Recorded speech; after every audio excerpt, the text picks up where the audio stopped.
જે સગીરાના માતા છે એમના દ્વારા રાજકોટ કોર્ટમાં સગીરાના પિતા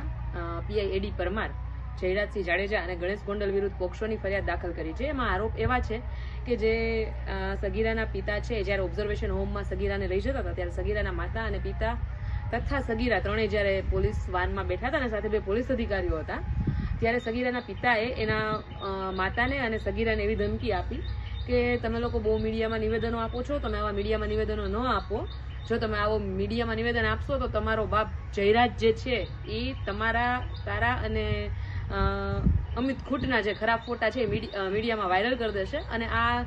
ફોટા હજુ પણ જયરાજસિંહ અને ગણેશ ગોંડલ છે એના ફોનમાં છે. એટલે એ બાબતની ફરિયાદ જે સગીરાના માતા છે એમણે રાજકોટ કોર્ટમાં બીએ રાણા સાહેબની કોર્ટમાં દાખલ કરેલી છે અને એની અંદર કોર્ટ દ્વારા એવો ઓર્ડર કરવામાં આવ્યો છે કે જે સગીરા છે એનું 164નું નિવેદન લેવામાં આવે, જે હાલ બીએનએસએસની કલમ 183 પ્રમાણેનું છે નિવેદન લેવામાં આવે એવી કોર્ટે ઓર્ડર કરેલો છે અને કોર્ટે ફરિયાદ જે છે એ ઇન્ક્વાયરી એ રજીસ્ટરે લીધેલી છે.